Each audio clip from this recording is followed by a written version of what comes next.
Thanks to your support, in 2019, Change for Animals Foundation continued to expand our programs and launched new campaigns to have an even greater impact for animals around the world. Campaigning for the kinds of change that safeguards all animals from cruelty and exploitation, because at Change for Animals Foundation, we believe that every life is worth fighting for.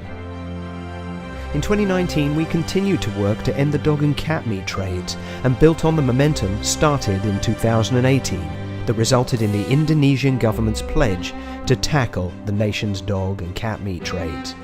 It's an uphill battle that requires constant pressure to keep the issue at the top of the government's agenda so that the animals that are suffering can't go ignored.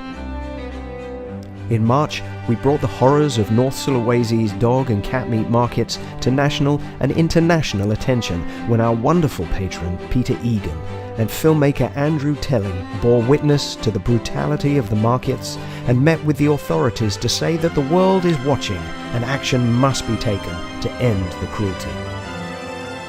In June, we secured the breakthrough we needed when Central Java's Regency of Karanganyar announced that it would eradicate the dog meat trade and immediately implemented an action plan that has saved thousands of dogs every month since. Provincial authorities pledged to follow Karanganyar's example, and during a speech to celebrate World Rabies Day, the governor of Central Java declared that dogs and cats are not food and that the dog meat trade must end. And in Bali, the authorities increased their efforts to close all dog meat restaurants across the island, declaring it illegal. We always saved those animals we could, and those that we were unable to save, our promise is this, that their suffering will not go unseen, and we will continue to fight to create a dog and cat meat-free Indonesia.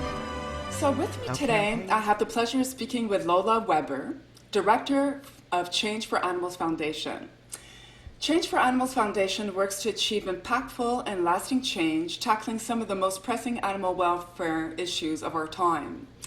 Their mission is to create an environment where no animal needs to be rescued in order for them to have the freedom to live their own lives free from cruelty, exploitation, or suffering. Their work is focused on three main areas: ending the dog and cat meat trade in Asia, wildlife in captivity, street dogs and cats, pony welfare in Cambodia, which they do in partnership with the Cambodian Pony Welfare Organization, and providing behavior support for adopted dogs, which is a very important aspect. So their patron is none other than a world-famous British actor, animal lover, and vegan, Peter Egan. So welcome to the show, Lola. Thank you so much, Jade. It's great to be here. Well, I'm so glad she accepted my invitation to be on the podcast because your work spans many areas of animal welfare, but the dog-cat meat trade is one of the primary focus of your work. You've been doing this for many, many years, and I'm sure everyone at home is as eager as me to find out about the work you've done over the years and if you've seen any progress, the countries you work in. As I understand, there's different issues depending on the country. But before we delve into that, I always like to have a little bit of a background history on our guests. So if you wouldn't mind letting viewers at home know a little bit more about you, like where were you born and raised?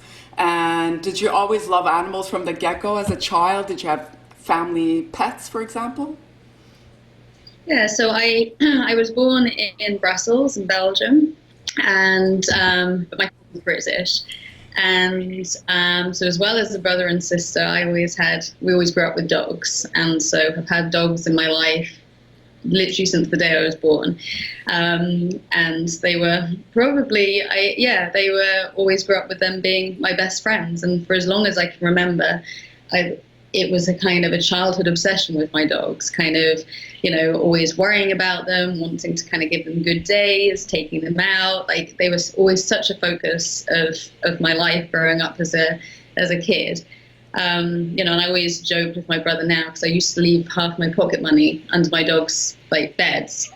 And it used to go. And I don't know what I was thinking, but it never occurred to me that neither of my dogs were kind of getting up and spending this money. You didn't need the money. They just needed hugs, right? But it kind of felt fair. It's like, well, me and my brother and my sister kind of get pocket money. It's only fair they. That is so cute. So your Sorry, I carry wanted on. to ask you. So your parents, you were born in Belgium, but you quickly moved as a child to England, or? No, I did most of my childhood in Brussels, and so the very kind of, never. I actually have probably only lived in the UK. It's probably the place I've lived the shortest amount of time. Okay, even but though your parents were British. Okay, so they're for the accent, because you don't sound like you're from Belgium. And yeah, I'm British. and Yeah. your parents loved animals. Obviously, they had them from the early years as a child. Like, you have how many siblings? One brother and one sister. I'm the youngest. You're the And, youngest, the so my baby of the parents, family. yeah, the best ones. Yes. But yeah, my family always liked animals. Kind of my dad especially always really liked the dogs, and I always remember as a kid would, going on lots of long walks with the dogs, and would take the dogs for a walk to, to the local kind of ice cream shop, and we'd always get an ice cream. The dogs would always get an ice cream, Oh, and very they sweet. definitely liked animals, but it wasn't a kind of, all of my family were, I was born into a meat-eating family, and I remember it Yes. was when I was 7. I remember it was the first time it kind of occurred to me to ask what chicken was. In a kind of an English family, you have roast chicken on a Sunday, and I remember at about 7 it occurring to me that maybe this chicken was the same as the chicken, in kind of books that you kind of read about and kind of see pictures of. And I remember as a 7-year-old being totally devastated to find out that, the chicken on the table was the same as the chicken, in all the kind of kids' books you read. And it was a real moment of, and from that point on, kind of declared myself vegetarian and, never went back to meat. And I remember as a kid being so horrified. And at that point, I started trying to, this was well before kind of Google days, but, I remember kind of going into the shop and buying as many animal magazines as I could. And the more I found out about it, even from a really young age, I just remember being so devastated by it and so horrified. And so I guess that's kind of where my animal welfare work started. Wow. At 7 years old, that is very young to make that connection. I think I've only heard of a similar story as yours, of a young girl that awoken to that fact, which is something that we miss. I grew up, most of us grew up in a meat-eating family, unless we're 20 years old, which I'm not. But even so, it's like, I don't think at this stage we can say that someone was born and died a vegan. So not yet, Vegan movement has gained a lot of momentum in recent years. But I became vegan a bit, much older than you, but I became vegan at age 15, and was from seeing slaughterhouse footage on a PETA VHS tape. So everyone at home knows how old I am, but there was no internet back then like you, had limited information, but I saw the footage because my best friend at the time, her sister was a member of PETA, and she had given that VHS tape to her sister and said, oh, you guys should watch this, it's important. And so when, 5 minutes in is all I could take, I was devastated, a bit like you, to realize that this is what we do to animals and we eat them. And it really shocked me. And I was almost mad at my parents. I don't know if you had a similar reaction. I was upset that my parents fed me this and I had no choice. I had never made that decision consciously, but I was participating in cruelty, and I just made that decision right then and there. I threw out all my leather goods and I, went full-fledged vegan. And I didn't even know there was a term vegan. It was just I'm not going to be eating meat. And then I was reading their pamphlets because PETA had newsletters, and I was eggs is no good, and honey. And so I kind of discarded all those, nutrients from my diet. But unfortunately, I became sick, and eventually I did have to incorporate eggs. It's about 2 years ago that I recommitted to a 100% vegan diet because I found out about the dog cat meat trade. And it just reawoken in me the reason why I became vegan at age 15. It was about animal cruelty. And I said, well, why, now is more of a reason than ever to become vegan, because there's so much more information. There's so many more products out there. There's really no excuse anymore. Everything's at our fingertips. We are, more aware than ever about the state of animals and farming. And so I decided to recommit, and I'm so glad I did. And so anyways, it's interesting that you had that realization so young. So, and your parents, were they like shocked at the fact that you wanted to become vegetarian at age 7? In fairness to them, like, they were very, accepting straight on, and I always just kind of grew up with one meal being cooked for me and another for the rest of the family. So it always feels a bit strange as a campaigner that I've never managed to get any of my family. You do so much good work, but family is special, right? And it's really, it teaches a lot of lessons, as a campaigner. When you kind of think, just wagging your finger at people and telling them what they have to do isn't enough, and it takes different things for different people, to kind of really make them make that connection. Yeah. And it just goes to show that you kind of have to be a bit creative, and you have to really understand where it comes from.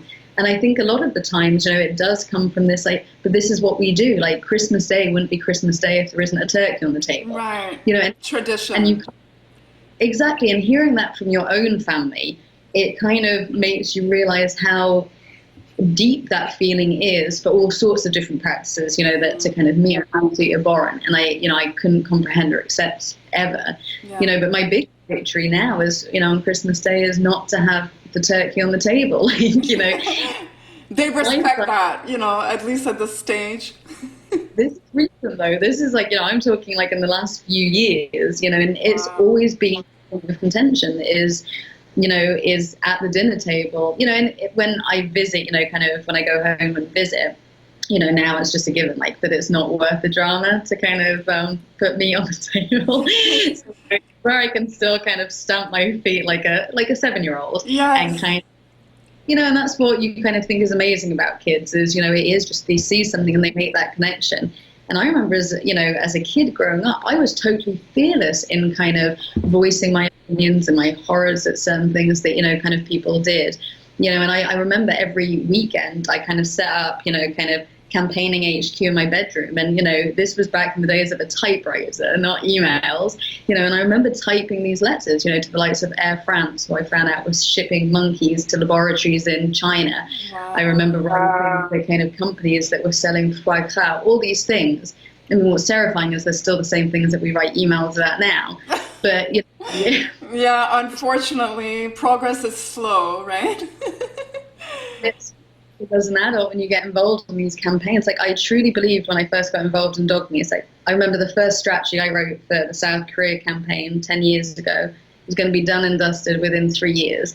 And, it's kind of sad when you look back and you kind of think, well, that didn't quite work. No. But at the same time, you realize that you learn so much, but also deep-rooted issues that affect so many animals in such a profound way. Normally it does take time, because there's such big issues, it's not a kind of win. It won't happen overnight, but, I'm sure there's been progress, even though there's small baby steps. I think Jill was saying you have to fight wars before you win the battle. I mean, there are many wars to be fought, but I guess we just have to keep at it, and you certainly are. And I also just think we truly, we need to take that time to celebrate those victories because, yes. So much is so difficult. But then you think, if we don't ever take time to step back and think, okay, this is a victory, for those animals for which, it's changed the entire world, it's the only victory they know. Ever need. And so you think those animals celebrate. And I think, it's a bit like when you kind of rescue individual animals and, some people say, well, what about all the others?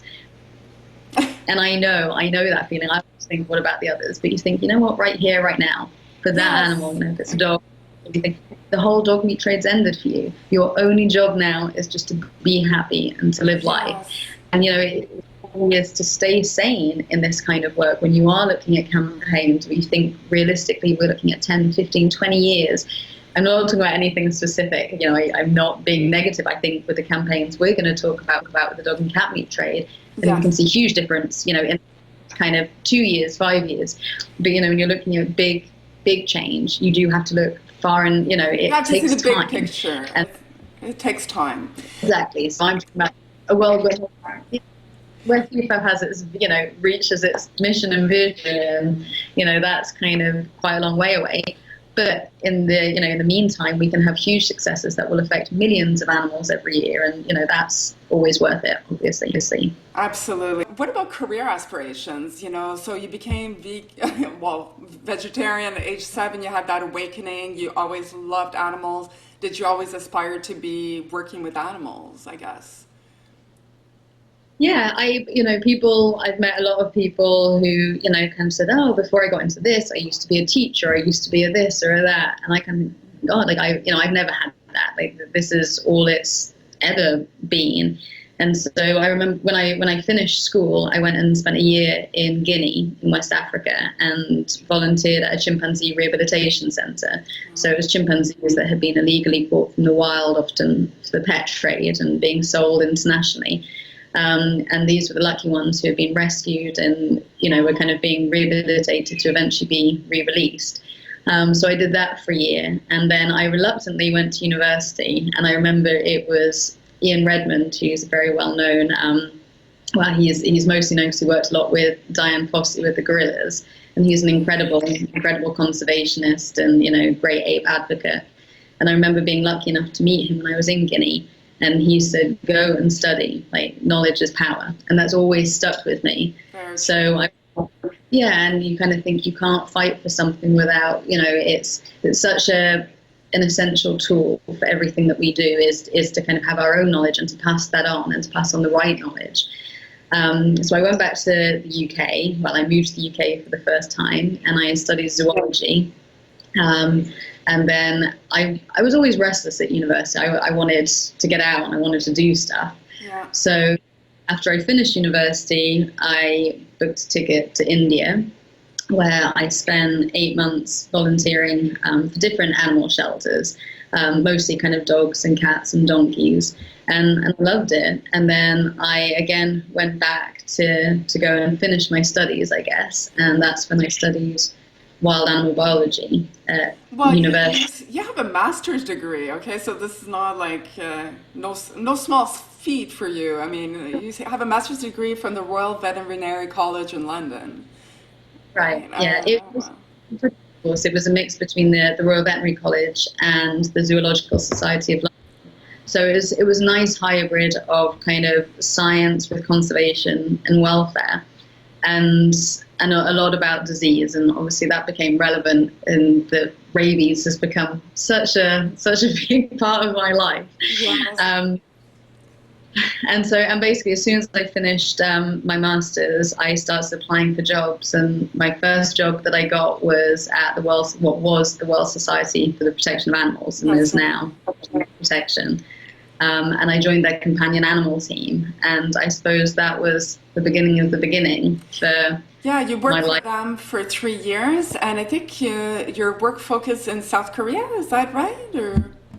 Yeah, so the companion animal team that I was on, it was the kind of areas of focus was humane dog and cat population management, and that obviously included the Red Collar campaign, and also the dog and cat meat trade. And there were two main kind of campaigns. There was the South Korea campaign and the campaign to end the trade in dogs from Thailand into Vietnam, which at the time was huge. It was a massive trade. So what year was that?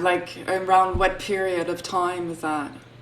It was 2008. 2008. Oh, wow. So back then, Thailand had a large dog meat trade, I guess. It was huge. It was an export trade. So it was very much about rounding up dogs from the streets in Thailand and then sending them on these horrific journeys all the way from Thailand via Laos into Vietnam to supply the demand, because Vietnam had a huge dog meat trade to the point that needed to import dogs, and sadly that's still the case. There's a big trade in dogs from neighboring Fortunately, that's one of the things we should celebrate, is that trade in dogs from Thailand into Vietnam has all but finished. And, so that's a major victory. That's right. I think in 2014, they pretty much eradicated Thailand. That is the dog meat trade. I'm smiling because I'm seeing a beautiful little puppy in the back of you. That's your little baby? It's one of your rescues, right? That's Kaya. I normally have all 4 of them. This is like my kind of hideaway in my house. Oh, yes. They're welcome on the show anytime they want to come. When you have all 4 of them, it becomes very chaotic. So they wrestle, I guess, This is my kind of retired dog, Kaya. She's my eldest at 9. Oh. So she's She was rescued from what country? She was a rescue from a shelter country. So she basically, when I lived in Singapore for a few years, she was basically the dog where I went and I had adopted one other dog, and a failed foster dog. And then I decided she needed a friend. So I went to the local shelter and I said, give me the dog that's been here the longest and no one else wants. And sadly that was Kaya. And she's the most beautiful, and she's just the sweetest dog, Kaya. And but she was the dog who they said she had already been at the shelter for a couple of years. And, she's a kind of mixed breed street dog kind of. Yeah, she didn't have great prospects until you came along. She didn't, and so so she's just lovely. So she's my your little sweetheart. Resident. Oh, that's so nice. Yeah. So I guess now, you touch upon it quickly. I guess the Red Collar campaign that you worked, that was under when you were working for the Royal Society for the Protection of Animals. The Red Collar campaign was about dog culling, which is a practice that, I've only heard about recently in China. We've all heard that they do that often to contain rabies spread. Can you tell viewers at home a little bit more what that entails? What is a dog culling involved? Like, what is it? Well, dog culling. Well, culling is killing. So it's and it's brutal. And we here in Bali, I mean, less since COVID-19, but ever since rabies was introduced in 2008, and I've been living in Bali for 6 years now. They routinely do these awful culls, which obviously is totally against recommendations, guidelines, and any sense of animal welfare. But it often, again, going back to the need to really tackle the source of why these things are happening, culling often happens as a knee-jerk reaction. So there'll be a case of rabies. Yes. And that induces a lot of fear, which is understandable. Rabies is a horrible, horrible virus that's 100% fatal once the symptoms set in. And, it can be transmitted from dogs to humans. And it's horrible. So, you kind of understand the reality for people in somewhere like Indonesia, where if they get bitten by a suspect dog, they don't necessarily have access to medical care. That's right. And so, they likely haven't been vaccinated because it's not that easy. And even if you are vaccinated as a human against rabies, you still need to kind of go and get treated with post-exposure prophylactics. And not everyone has access to that. So you can see that if someone in a community gets bitten by a rabid dog, you also get asymptomatic dogs who are carrying the virus before they exhibit symptoms. And that's where often the local authorities' reaction is just to do these mass culls, is to kind of move the problem. Right. And it doesn't work.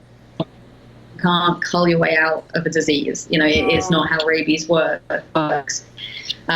The Red Collar campaign was very much about coming in and doing mass vaccination. We know that mass vaccination in the canine population is the only sustainable way of truly eliminating rabies. Culling will never work. What you need to do is vaccinate ideally 70+% of the population of dogs. And by doing that, you create herd immunity, which in the current climate, people are probably more and more familiar with these terms. Yes, Things like more than ever. Mm-hmm. Yeah, and the Red Collar campaign, it got the name because every dog that was vaccinated would get a red collar. And again, it was to kind of almost advertise these dogs a little bit as being, you know, they're warriors. They're the kind of warriors that are going to protect the rest of the dog community and the human community against rabies. Because if you get this vaccination number high enough, rabies can't survive in the population. Right. And again, we also have a way of mark these dogs, which is where the kind of collars come in, is so that people can see that this dog is vaccinated and safe. And in theory, that kind of should protect them against, you know, because also, I mean, culling is awful. I mean, the amount of cruelty it induces is, you know, like in many places they use poisoning, in other places they kind of round up and like drown or gas, do awful things, you know, shooting these dogs. Beat them. I mean, we've seen that footage of, you know, authorities just beating the dogs to death and public streets. And my immediate thought is always like, if a child sees this, I mean, that is traumatizing. I mean, it's traumatizing for me as an adult, but a child is very influential, easily influenced. And, you know, what happens when you're at a young age, if you see this kind of behavior and it becomes normal, like it's like normalized violence, then that perpetuates the whole cycle of, you know, being desensitized to animal suffering. And it does no service to anyone, right? So... No, it's absolutely true. And, you know, and also if it needs to, you know, kind of become about humans again, you also think, you know, we know that a desensitization to animal kind of suffering very easily, you know, it's a bit like cruelty to animals very easily leads to cruelty to people. And I think, you know, that's something that, you know, is very true. When we talk more about the dog meat trade in Indonesia as well, it's such open brutality that, you know, kind of communities, you know, like I've stood in markets with children kind of skipping through pools of blood because to them it's become so normalized. It's part of their environment, yeah. So, and it's kind of thing I can't even imagine the psychological damage that must do, really, to kind of witness and become, you know, desensitized to that level of brutality. Yes. Well, so that campaign was in South Korea, or was it in another country? Global campaign. So that was international, and, you know, there were kind of target countries which, you know, would be strategic both from an animal welfare point of view and also from a lobbying point of view. And again, you know, it was a great campaign because, you know, it's mass vaccination, it's creating these warriors. You celebrate the dogs that are being vaccinated. And it's also, to your point about, you know, exposing people to this cruelty, a lot of the time people's pets are being culled because, you know, these indiscriminate culls, nobody's kind of taking the time to stop and, you know, and sadly, you can't do a test on a dog, you know, you can't swab a dog and test for rabies. You can only test them, you know, kind of post-mortem. And, you know, a lot of the time in knee-jerk kind of reactions, people aren't taking you know, quarantining a dog for minimum 30 days. Yeah, you know, it's all fear-driven and it's leading to a lot of mistakes, you know, being made. So let's move on to your foundation, Change for Animals Foundation. I'm curious, you started that many years ago, I think, at this point. So what year did you start that? 2011. 2011, okay. And it actually came from our days at Whisper. So myself and 3 colleagues who all met at WSPA, we kind of different, you know, kind of organizations take different routes and started, you know, dropping certain campaigns to focus on others, which is understandable. And, you know, kind of you can't take on the whole world's problems, otherwise you spread too thin. Yes. But a lot of the campaigns that we felt very passionately about were likely, you know, kind of not to begin the priority campaigns of the organization. So we put our heads together and came up with Change for Animals Foundation. And it was born in a pub in 2011 between 4 of us. Oh, wow. Can you talk about these, you're 4 in total? Yes. So I know Harry. I've heard about Harry. He's the CEO, right? Harry Ekman. And who else is involved? And then there's also Suzanne Rogers, and who actually was initially my manager when I first started at Whisper. So she actually employed me. Yeah. That is cool. And then my very good friend Carla Borum, who she was in the policy and legislation side of things. So, you know, a real asset to the team to have that kind of legislative understanding and, kind of being able to spot holes in laws, because anyone can write a law, but if it's got a million loopholes in, which is what we see in somewhere like South Korea, it'll be unenforceable, and, it ends up being as valuable as the piece of paper it's written on, as we know. That's very well said. So super important part of the team. And so you started this in 2011, and what was the main goal at the time of starting this foundation? It was to tackle campaigns that were being dropped by other organizations, but can you tell us the main focus at the time? Yeah, well, I suppose we all had, so someone like Carla's role covered everyone, because it's the kind of big umbrella, kind of legislation.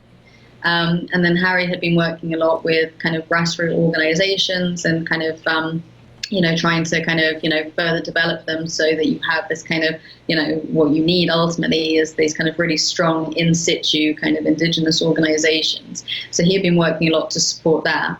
And then Suze is an expert in human behavior change. That's a lot of what her kind of focus has been, recognizing that the root cause of animal cruelty generally is human behavior. Yeah. And so again, it goes back to what we were speaking about, where you really have to understand these drivers and motivations and kind of, in order to be able to kind of identify the kind of point where you can go in and you can really kind of change that way of thinking. So we basically wanted to kind of, when we first started Change for Animals, we kind of worked side by side, but each on the kind of campaigns and programs that we had been working on at Whisper, but developing them our way, where we kind of had the freedom to not be restrained. Big organizations are exactly what the movement needs by all means, but also sometimes those smaller organizations aren't so restricted and, kind of restrained. You can be more nimble, expand. Yeah.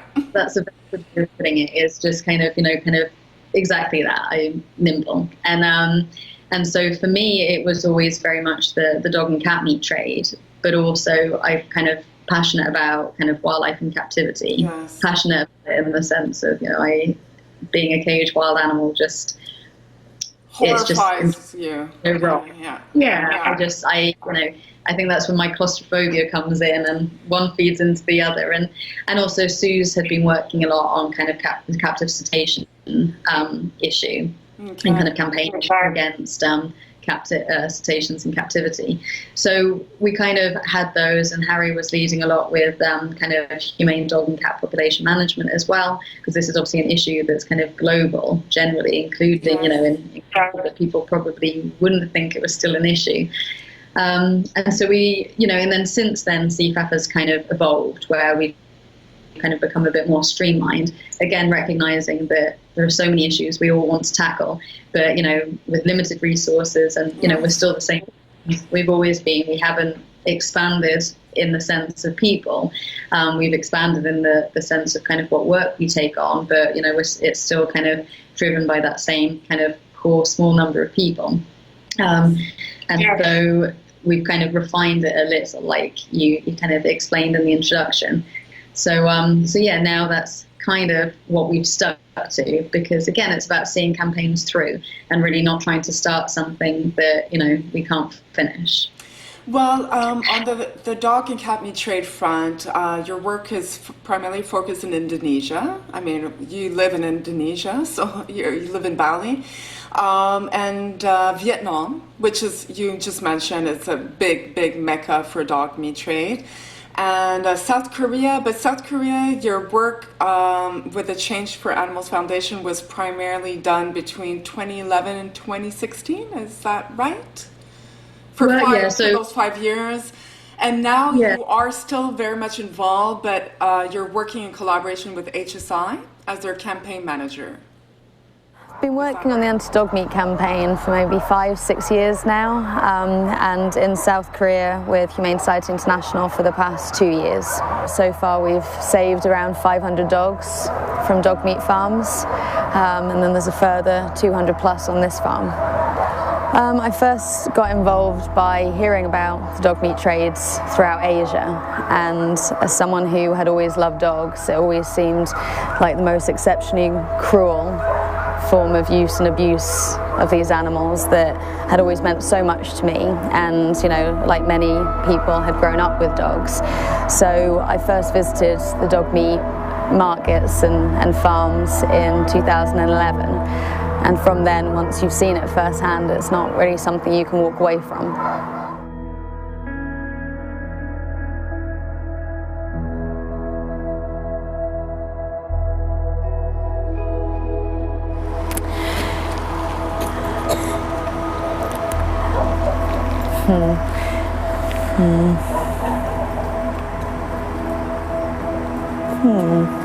Give me one sec.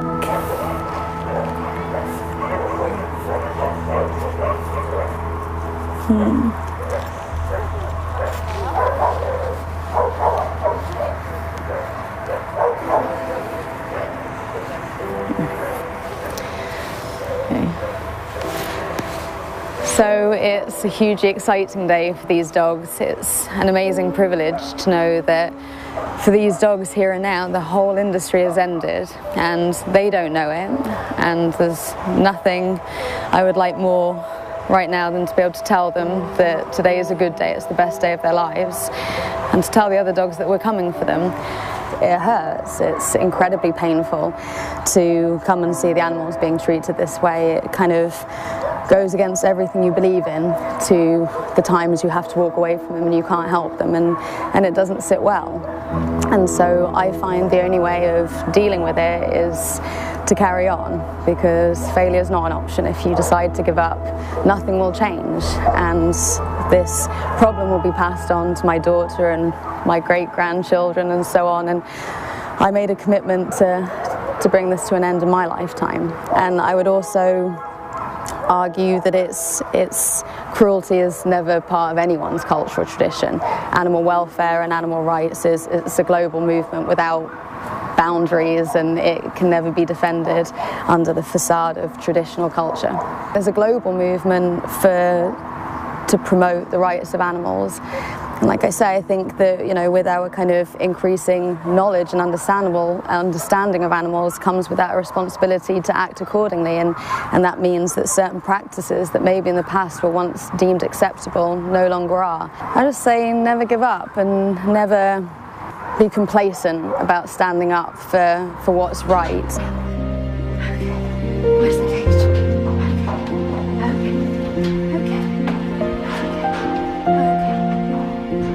Which way are we going? See that man there? Right here, Okay. You hold on tight, little boy. I won't let you fall. Promise I won't let you fall.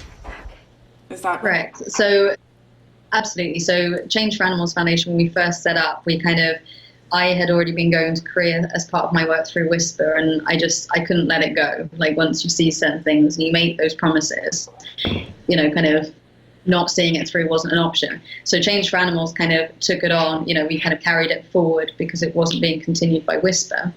But then the campaign got bigger than us, and there were more and more opportunities. So Change for Animals started something, and we brought Humane Society International came in to help us. But it very quickly, the campaign got so big that it needed to be led by an organisation like Humane Society International, who has the teams, the resources, expertise, Yes. so many different. They're huge. Yeah. Just a huge campaign. It's an industry there. We're looking at an industry with, an industrialized dog meat farming industry. Yeah. Love and passion isn't enough. You absolutely need those things to drive a campaign forward, but you also need a huge, knowledgeable and equally passionate team, which is where Humane Society Internationals come in. So I now work with them, and Yes. I could never walk away from the campaign, and so now it's a great kind of opportunity where Change for Animals can continue to invest our resources in the other campaigns, Yeah. and I can still kind of continue through with the campaign as part of HSI. That's great. So I'm going to talk about Indonesia, because that's one country we haven't tackled on the podcast to date. I've had guests, talking about the South Korean dog meat farms. I've had China covered. Cambodia, I just released a podcast today on Cambodia. But Indonesia, I'm assuming there's some specific particularities about that meat trade. I'm just going to read a little bit off your website, because in Indonesia, you carry your work under the coalition of the Dog Meat Free Indonesia, that is comprised of Change for Animals Foundation, Jakarta Animal Aid Network, JAN for short, Animal Friends Joja? Okay, and Humane Society International, Animals Asia, and Four Paws. So 6 big organizations under the coalition of Dog Meat Free Indonesia. And I guess you bring, the goal is to bring an end to the dog meat trade in Indonesia through public awareness campaigns, political lobbying, and on-the-ground practical support. So every year, millions of dogs are brutally transported throughout Indonesia to supply the demand for dog meat. Our nationwide investigations have revealed the crude and brutal methods of capture, transport, and slaughter, and the immense suffering caused to millions of dogs each year is unimaginable. Many are stolen family pets and illegally trafficked dogs collected from the streets and rural communities. They are crammed into cages and sacked so tightly they cannot move. Their mouths are bound shut. They can hardly breathe. They are taken on long journeys on bikes or overcrowded trucks to supply markets, slaughterhouses, and restaurants. Many die from suffocation, dehydration, or heat stroke before they reach their final destination. For those who survive, they watch others being brutally killed in filthy slaughterhouses whilst they wait their turn. I mean, I'm going to try not to cry because this is horrific. So can you tell us a little bit more about what provinces in Indonesia have a prevalent dog-cat meat trade? And is it like widespread everywhere? And what are the specific issues that you've come to witness in Indonesia as opposed to South Korea? Yeah, so South Korea, I suppose, is unique to all the countries that you listed at the beginning of countries that you're kind of discussing about the dog meat trade, in that it's the only country known to have these intensive dog meat farms, which can house thousands of dogs, and it's kind of seen as their solution, saying that ironically, to those countries who rely more on dog theft and collecting dogs from the street. So in somewhere like Indonesia, the vast majority, there aren't dog meat farms. There are definitely people who sell surplus dogs, let's say, so dogs, that they no longer want or kind of have overbred either deliberately or not deliberately and sell to traders. But a lot of them are stolen pets, and just like in Vietnam, these and China, these thieves are, they terrorize communities, and these are people who love their animals, just like you and I do, and to have them stolen by the traders is obviously, again, very traumatizing. And you kind of hear of people in Vietnam and Indonesia, kind of going to these awful markets and slaughterhouses, desperately trying to find, their stolen pet. Oh my God. Yeah, and so in Indonesia, it's widespread. Like there's most of the provinces and the islands do have some degree of dog meat consumption. Even here in Bali, which isn't talked about much, but in its heyday, it was up to 100,000 dogs a year on the island of Bali alone. Wow. The trade is huge. And then you've got other places where it's, again, it's collection of dogs. There are dog slaughterhouses, and then the meat is distributed to restaurants. You then have places where it's real hotspots, like kind of certain provinces of Sumatra and also Sulawesi.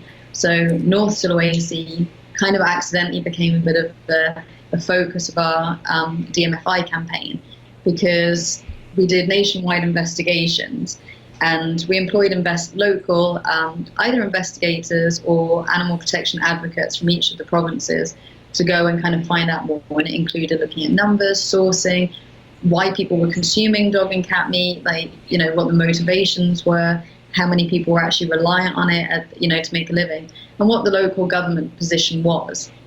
And then I remember getting the North Sulawesi footage back, and it blew my mind. Like, I had never seen anything like it, and I kind of feel at this point I'd already seen a lot, but it was totally mind-blowing. So I made the mistake, as I did with Korea, and I booked a flight to Manado, which is the capital of North Sulawesi, to go and see for myself how bad things were. And that's when I met with AFMI, Animal Friends Manado, Indonesia, and we went and we visited just, I think, 4 of the estimated 200 markets. They're called traditional markets, but they're what we would probably call either wet markets or live animal markets. Right. And it was the most surreal experience. It was literally just kind of dog and cat after dog and cat, not to mention the chickens and ducks and all sorts every of other animals.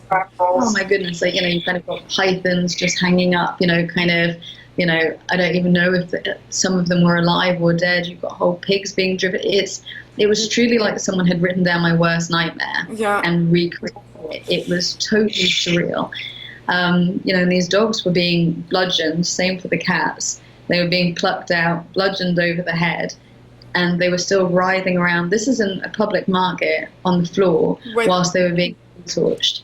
And it was surreal. And, it was probably the second most defining moment of my life, where you just think you can't walk away from that without part of your life mission to do whatever you can to bring global attention to it and opposition, and try and get that support from the on the ground groups who have obviously been documenting this for years but need help finding that platform to put it out there. And so that's kind of all these things often happen by mistake, but it was so extreme. And someone like North Sulawesi is an extreme province when it comes to the dog and cat meat trade. Other places, and when we show this footage at government meetings or, kind of when we're doing veterinary training or various different kind of stakeholders, they are totally appalled by this. This isn't considered normal in Indonesia. And, a lot of the government officials will say, well, we can try and end dog meat, but what about Manado? And that's the capital of Sulawesi. They say they'll eat anything. And it's kind of become part of Minahasa culture to kind of have this pride in, we can eat anything we want whenever we want. And amazing, even despite, the pandemic we're in the middle of, the market still operates. And, it's still bats, rats, pigs, ducks, chickens, dogs, cats, it sounds like the next pandemic is going to come from there. But I just have a quick question. Tomohon Extreme Market, is that where it's located? Tomohon Extreme Market is one of the markets in North Sulawesi. Wow, sounds like everyone's worst nightmare. But Indonesia as a whole, is there a long history of dog meat eating in that country, in that area? I think there's always dispute. What's amazing is whether we're talking about South Korea or Indonesia or Vietnam, there's always so much Who started it? Where does it come from? Nobody seems to know who started it or when they started it, so you kind of have, and often it's the proponents of the trade and consumption who will say, oh, well, this has been with us, our ancestors, kind of starts eating dog meat. And so it kind of gives it this false sense of cultural pride or tradition. Exactly. Whereas in the opponents in country will say that's not true. It started in a moment of, during poverty, or it was driven by something, or it's imported from, a different country, something far less romantic than having some deep-rooted ancestral kind of, tradition associated with it. So nobody really knows, but what you do see, whether it's Indonesia or the other countries, is it's often tightly linked to whether it's, either certain types of traditions, like we always eat kind of, dog meat at Christmas or, Indonesian Thanksgiving in certain areas, or at the beginning or the end of the lunar month in Vietnam. It's also always got these perceived medicinal properties. And so, different countries, kind of seem to believe that, they have different, properties or cure different issues. But in Indonesia, for example, where, there is still a lot of widespread poverty, it's very much a developing country. Right. It's believed to kind of help treat things like dengue, which is obviously a mosquito-borne disease that's awful, and it kills a lot of people here every year, or asthma or various other different things. So whilst I could never come up with a defense. Eating dog meat will cure them of that? Oh my god. Okay. That sounds like complete bollocks. Absolutely. And there's no scientific kind of evidence for any of whatsoever. And, it's far more likely to kill you than cure you from our investigations and testing. So, but again, these are kind of these barriers that are very much in place that you have to, whether it's kind of culture, tradition, or this perceived medicinal value of this meat, you kind of have to try and get your head inside it in order to understand it, so that you can kind of try and find that way of breaking it down. And it's not always easy, because obviously, when you kind of see where dog meat comes from, you think animal welfare aside, it must be insane to eat this. It comes from the most disgusting slaughterhouses and markets that you could ever imagine. And this is a good point, because is it Indonesia that wanted to have a rabies-free by 2020 or something? So they committed to that. But I mean, you would think this was the first thing you should tackle, right? Like eliminate that, and maybe you'll have a rabies-free, nation, right? So, is that the main sticking point? Like, is that the main point in your negotiations with governments? I'm assuming somebody is lobbying for this change to happen with the government. I would think this is like primary focus, is the health concerns. Absolutely. And I mean, it's not just rabies. There are, kind of other notifiable diseases, including cholera, that have been closely linked to the dog meat trade. But rabies is the big one. It's a big killer in Asia, and it's an awful disease. And, often the greatest number of victims are children, and, it's uncurable, and it's nasty. But rabies is the dog meat trade and rabies are inextricably linked in a number of ways. Now, an argument to all the ASEAN countries, which includes Vietnam and Indonesia and other countries we're talking about, is that you can't eliminate rabies whilst you still have a dog meat trade. And the dog meat trade makes rabies elimination impossible in many ways. And two of the main ones is that it disrupts any chance of creating herd immunity. So you might have one community and one governor who's committed to eliminating the disease. But as long as you have that disruption of the population, which is kind of number one guideline of, kind of the OIE, FAO, WHO, is you have to have these stable dog populations. And obviously, if you're moving dogs in and out of unknown disease and vaccination status, you lose your vaccinated dogs and you risk bringing in kind of infected dogs.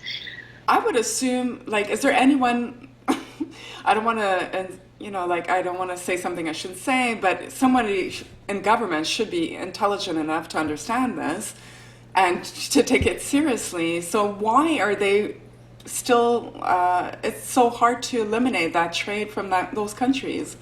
Why are they so obstinate in keeping it alive? Is it a money thing? Is it a money maker for a lot of people? What do you think is this? It's a really good point, because I don't know the answer, because the dog meat trade costs these countries far more than it brings. So in somewhere like Indonesia, the numbers of dogs we're talking about is huge, but at the same time, it's less than 7% of the population that is consuming or participating in the dog meat industry trade in any way. However, it's not even only that own country, it can risk becoming a far wider international problem. But the whole country's attempts to eradicate this awful disease are totally thwarted by the dog meat trade. So I absolutely, and that's one of our main arguments, is this can't be down to personal choice. This can't be down to cultural preference or anything like that. It's a national health issue for these countries. Yes. In some cases, a kind of an international one where you have dogs moving between different countries, as is the case with Vietnam, China, etc. And you look at the societal cost as well as the economical impacts, because they pass on, right? As in, it's not just the treatment of these patients. You also then look at the impact it's having on stopping people from going to work. You look at kind of its cost to international reputation, and all of these become huge kind of economical factors that a government shouldn't ignore. And we've gone in and we've worked in Hanoi, for example. We worked with the Hanoi government to go and do rabies sampling in dog slaughterhouses there. We went to the 4 biggest slaughterhouses serving Hanoi with the government authorities to collect brain samples. We found that 1 in every 100 samples collected tested positive for rabies. I mean, that is like, that's just, and then, you know, if you extrapolate that, take that through kind of wider, you know, 1 in 100, this should be something that, you know, closes these slaughterhouses down. Yeah, now. you would think. You would think. And I think the problem is it's such a sensitive issue, you know, in these countries, because it is divisive, it is, you know, emotive, is I think no government wants to tackle it. And, you know, you're never going to get 100% approval, you know, whichever way the governments go. But at some point, as a government, you have to prioritize your, you know, the national interests and not individual interests. So I couldn't tell you such a kind of, you know, if the laws that already existed were truly enforced, we would be talking about a fraction of the scale of the trade than we are. You know, we wouldn't be talking about millions of animals. We'd be talking about thousands of animals, you know, because you're always going to have these harder to, you know, to reach kind of trade routes. But if people were actually abiding by the law, and that's where these trades, they rely not only on illegality, but on the fact that they know that these laws aren't ever going to be enforced. I think it's so strange to me, not having your experience, of course, but you know, you talk about China, it's a fraction of the population that eats dog meat. Indonesia, you just mentioned, it's a fraction of the population, and South Korea, same thing, but yet it is being maintained alive for, I can't figure out why they're so obstinate. I know I you know, spoke to people in South Korea, and it seems it's more of a tradition there with older generation, especially men, and people in government, they eat dog meat. So like they're not gonna, you know, fight to end something that they willingly participate in. They have a taste for. So for them, it's like, oh, don't take away my right to freedom. You know, I should have the freedom of choice. But it doesn't make sense. Like you just mentioned, all the economic impact that this trade has on their country, the health risk. We've just seen what a virus that turns into a pandemic can do. You would think like people would like toughen up and like make stricter laws and banish this trade because it's not good for them long term or short term. I mean, I cannot figure it out. Like, what have you come up with as a reason why it's being you know, kept alive and thriving, in spite of it being such a fraction of the population that participates? Yeah, I think a lot of it is just governments, whether it's central governments or kind of provincial, local governments, just don't want to take it on. You know, it's a messy issue. Sorry. And if you intercept and say that, you know, kind of people don't want to be, no local authority wants to intercept, say, like, you know, in Vietnam, you're looking at like a truck carrying like 1,000+ dogs.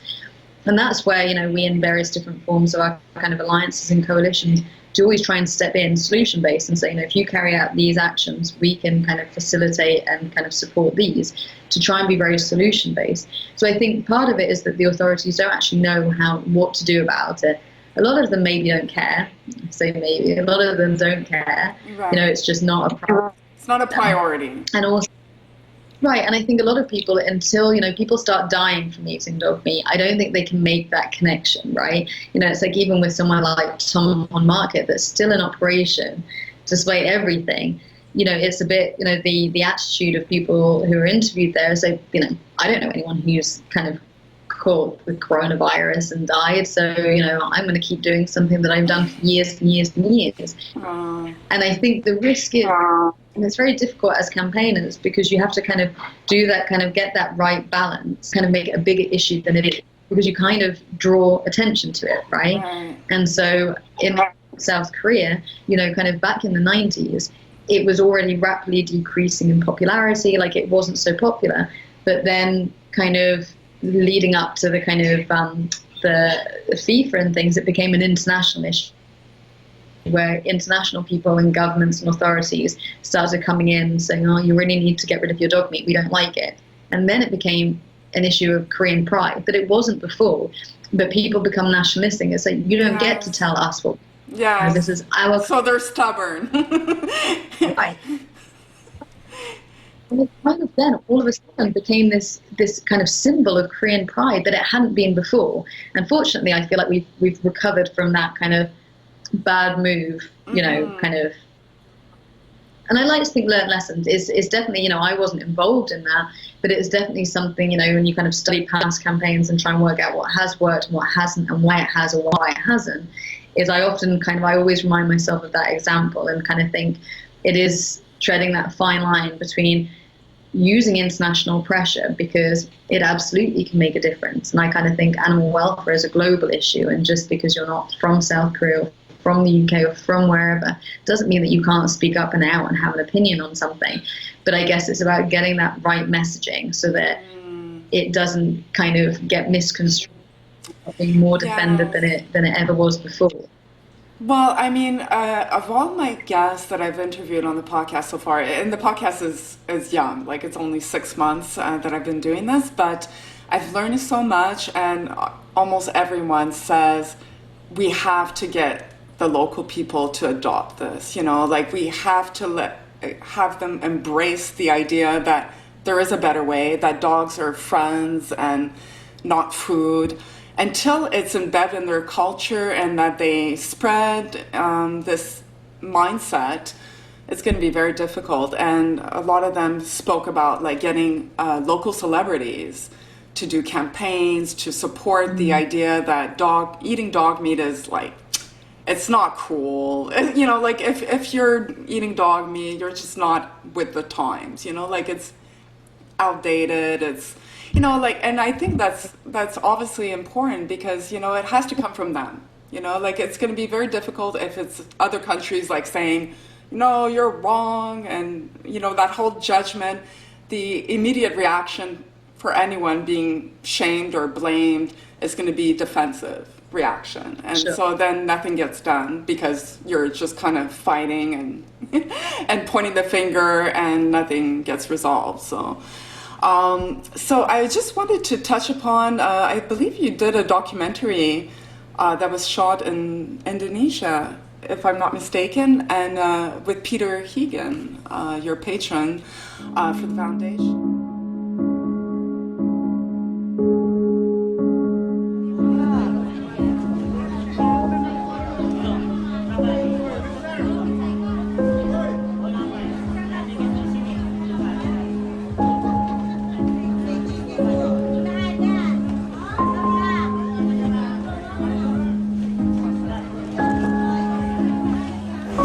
Dogs don't behave like this. They're totally traumatized. It is just so sad. They're probably carrying some kind of disease as well. They just look very, very ill. It's devastating. I don't want to be cliche, but they are our best friends. And here they are, languishing in a cage in this heat, just waiting to be slaughtered.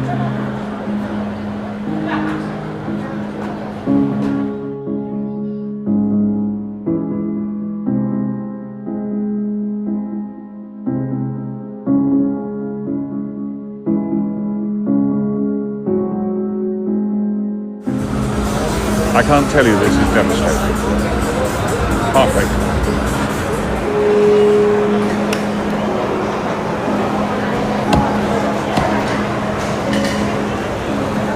Your patron for the foundation. So can you tell us a little bit more about the idea and what is the documentary called, and can we watch it? Is it available to the public? Or?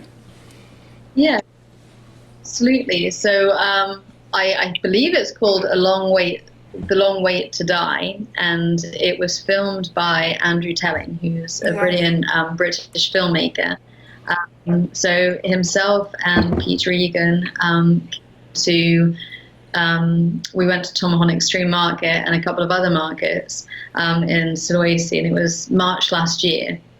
And again, the idea is just to kind of keep trying to shine light on the issue. So to kind of just bring as much of an audience as possible to kind of keep putting it out there. And it's difficult. It's about trying to find the right ways of putting it out there and to kind of reach the right people and with the right messaging. So yeah, Peter and Andrew came and they saw it for themselves. We met with the local government whilst they were over. Frustratingly, they kind of had told the traders basically to behave. They knew we were coming, and I had been there maybe a couple of months before that, and everything was business as usual in full flow.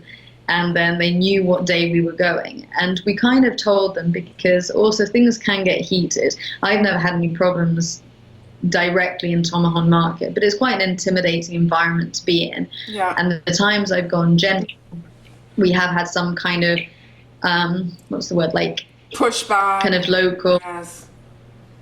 Yeah, and so we normally kind of go with someone who knows the traders a little bit, who can kind of basically, do the whole kind of just back off, let them, be the do what they're doing. liaison.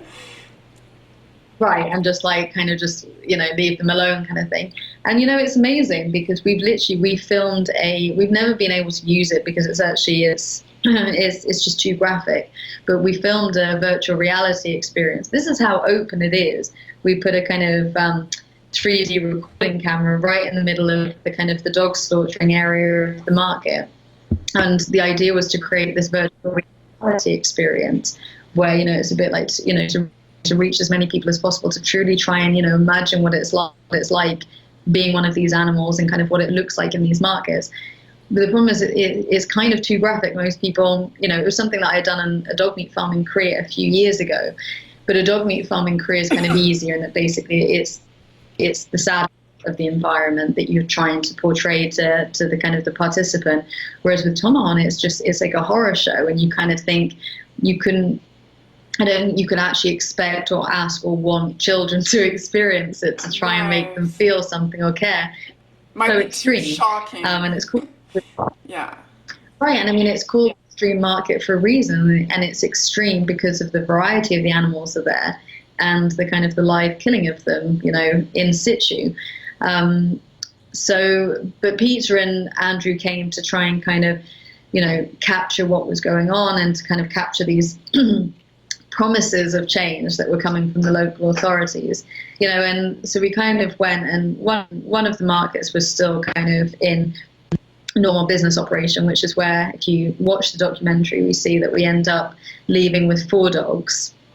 Yes, I wanted to ask you about those 4 rescues and how that came about. Like, obviously they didn't just hand you over the dogs, or did you have to buy them, or like, how does that work?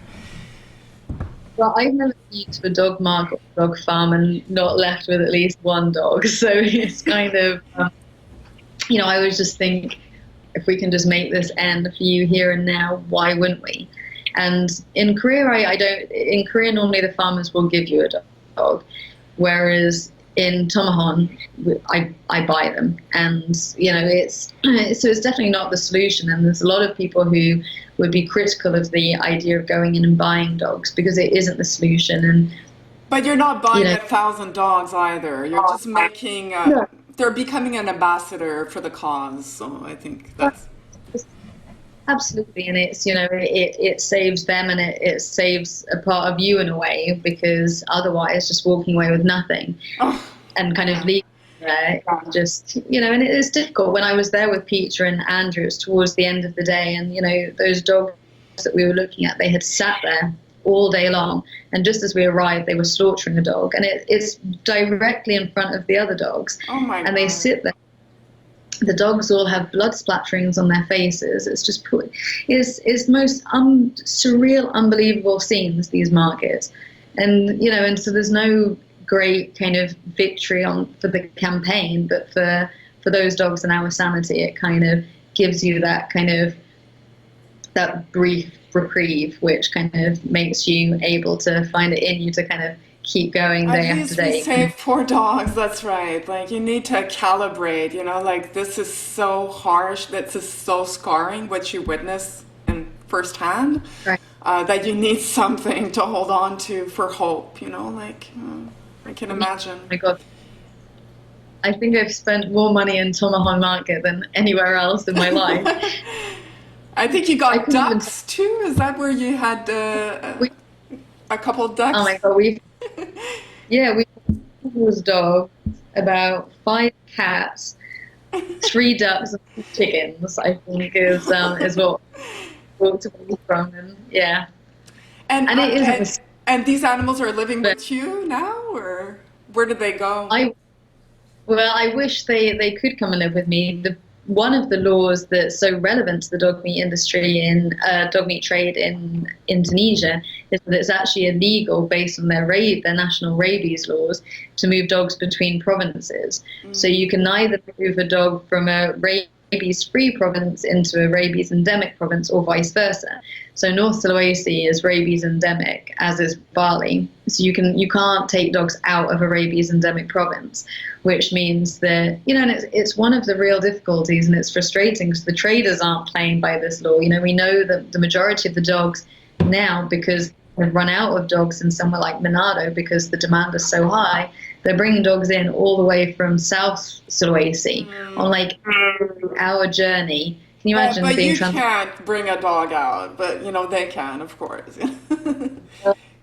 For sure, but it's different rules, right? Yeah. And it's just, it's a real shame, because they'd make the most amazing ambassadors, because these dogs are truly incredible. I mean, some dogs, whether it's a Korean dog or an Indonesian dog, sometimes they can't come out of it. And, we've definitely had dogs who just can't be okay. And, you have to adapt a life around them, with their adopters or their kind of, their future homing, to kind of accommodate that level of trauma. But the vast majority of them are truly incredible. They come out of it, and they recover, and they're joyful and they're happy, and and so it's a shame that we can't get them out to be these ambassadors globally, because once you've met one of them and you know where they've come from, they're just the most incredible soul.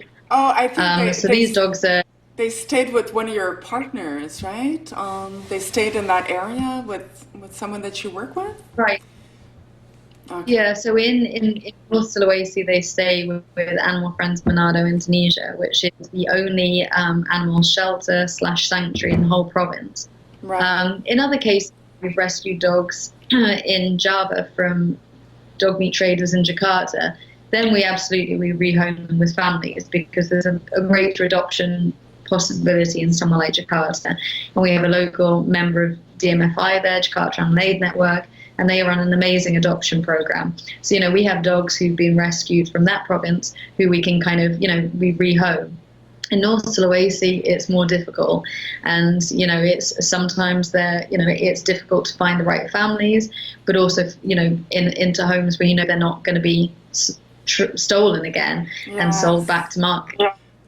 And that's a huge difficulty and challenge for AFMI, who kind of work 24/7 to keep their animals safe. That's right, because I think that's also fear. I've interviewed someone in China, and a lot of people over here, I live in Canada, in North America, they will criticize, some of those actions, like, why spend all this money to adopt the dog from China into the US? Like, you could use that money to save more dogs. But I'm like, no, it would not be safe for the dog to live in a country where there's no animal protection laws, and that dog would be, there's a potential for them to become re-victimized once more.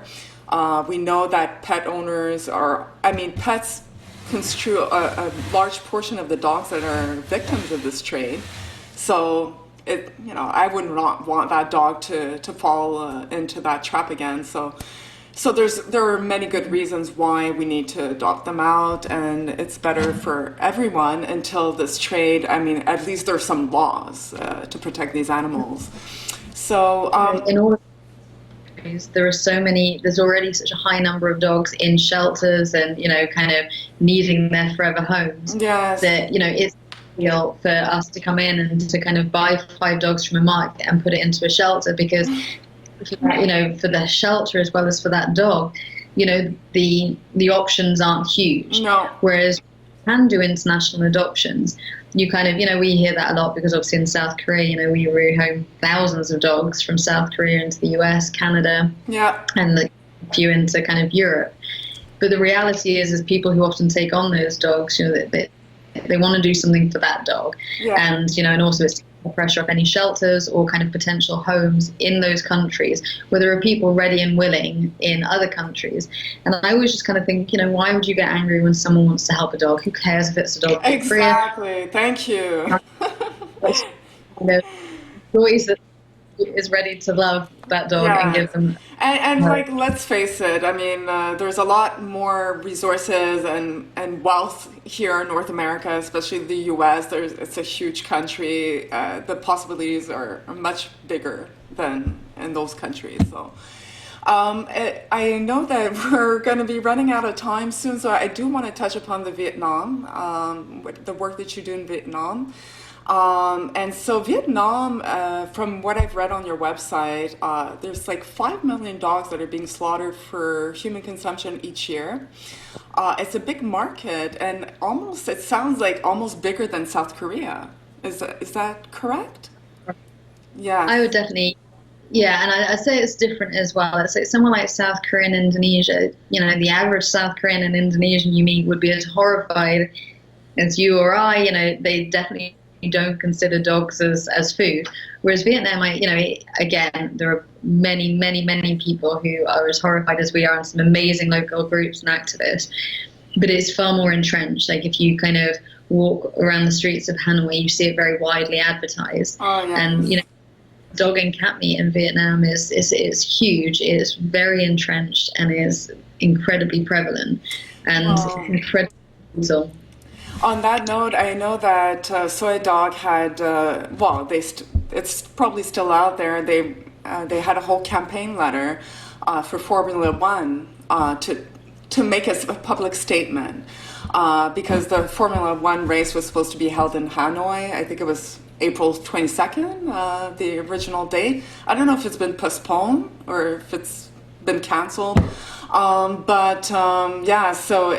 was saying, John Daly, that it's a huge market, Hanoi. So it would be the perfect time for someone to speak out. And luckily, we did get Lewis Hamilton to speak up for the dogs in China. He made a public statement, and we were all like going crazy over that, because we need more people like that, public figures that people look up to make a statement like that, so that it exercises a little pressure, So in Vietnam, you work with another kind of alliance of many organizations, namely yourself, HSI, Animals Asia, and Four Paws, under the umbrella of the Asia Canine Protection Alliance. And so it's great that you guys work together, because that's what I always thought. Like, if we're going to put an end to this trade, we need to work and rally our resources, right? So can you tell me a bit more how that, alliance came to be, and how you became part of it, and what your work entails in Vietnam as opposed to Indonesia? You have about 10 minutes to tell us this. So ACPA was founded in 2013, and again, it kind of came from the same reason as Dog Meat Free Indonesia Coalition. Is Change for Animals is very much about building alliances and coalitions, because I think we have, a lot of passion, a huge amount of determination, tenacity, and all of that. But you really show your force and your power by, safety in numbers and kind of bringing those groups together. Yes. So it was a matter, a bit like when we set up DMFI, it was about looking at which groups are working there and which ones have an interest in working there and have the expertise and resources to really try and kind of do long-term campaigns, not do flash pan campaigns of seeing something, thinking it's awful, jumping in and then jumping out again. So that was kind of how ACPA was born in May 2013. And again, it's not dissimilar to how DMFI works, in that a lot of, the messaging is very similar as well. It's looking at kind of the illegality of the trade, the cruelty of the trade, the risk it poses to public health and safety. Pet theft is a massive problem in Vietnam. You also have that cross-border trade. And so again, the key messages are very similar as well. So kind of that's where Indonesia and Vietnam have a lot of kind of crossover. Obviously the drivers are slightly different, and it's a different culture that we're working in, and a different dynamic and relationship with the government. But the kind of principle is the same. And again, it's really trying to discourage people from kind of consuming dogs and recognizing that it's an animal welfare issue as well as a risk to not only their health and safety, but that of others, by totally, kind of making it impossible to ever eliminate kind of rabies, for example, whilst they have this trade, bearing in mind that governments are spending millions and millions of dollars on like attempts to eliminate rabies whilst allowing the dog meat trade to continue, which, is akin to throwing money down the drain. Right. So I suppose there it's quite similar. And again, it's great because a lot of groups are the same. So we kind of have a very similar way of working with regards to kind of how we work with the government, what messaging we're comfortable putting out there, and kind of like different, having a mixed pool of teams who can provide that veterinary training when that's what is needed to kind of increase, vaccination programs and to, increase government kind of resources. We can kind of provide all sorts of different training, animal handling training, if that's what's needed. Obviously a lot of political kind of lobbying, and, we do a lot of investigations in Vietnam as well. And like I mentioned before, we've worked with the government to kind of prove not just the presence, but the prevalence of rabies-infected dogs that are being brought into these densely populated cities like Hanoi to supply the dog meat trade, and to really try and kind of flag, the insanity of this. And, it's truly astounding, to our earlier points, that this isn't enough to make these slaughterhouses and trades end tomorrow. But is it my understanding that in Vietnam, as opposed to China, well, China is such a large country, so popularly dense that, not the best example, but I believe Vietnam is more entrenched in the mainstream population, the dog meat consumption. Is it like more common? It's very widely advertised, it's very widely available, and it's not really hidden anymore. I think in some areas it will probably increasingly be hidden because the city of Hanoi declared that it was going to make its 21 central districts dog meat free by 2021. Wow. Well, that is a big statement. Are they living up to it, in your opinion? Are they taking the steps? The problem is we're somehow already the first quarter through 2020, and we've kind of had people on the ground in the last few weeks to kind of keep monitoring the situation, and dog and cat meat are as prevalent as they ever have been, bearing in mind that cat meat is explicitly illegal in Vietnam. Like, it was prohibited back in 1998. Oh. Yet you still have this like significant trade, even though for that there's a clear law prohibiting explicitly the capture, slaughter, they just and don't consumption. enforce it. That's what you mentioned before, is that the governments are really bad at enforcing their own laws. But I'm curious, now that you mentioned cats, because I had another guest on my show that is more focused on felines, like saving cats from the meat trade. I don't think South Korea has a big cat meat trade, but Vietnam, apparently they do. And now you're saying that in 1998 it was banned. And what led to that ban? Like, what was the catalyst to make them want to outlaw? Funny enough, it was in 1998. It was because the rats were decimating rice crops, and so because oh my god! I thought you would come up with a good reason. Oh my god! Of course, it worked. I often have, we have discussions. It doesn't matter what the motivation behind a law or something is. At least it was passed, but it's not being enforced. But at the time, it was because it was a method of pest control, because the rice crops were being destroyed because the cat population had been destroyed through the cat meat trade. Oh my god! But having said that, is huge, and it's something. It's our next big campaign plan is working in partnership with Four Paws International, and we've done our investigations.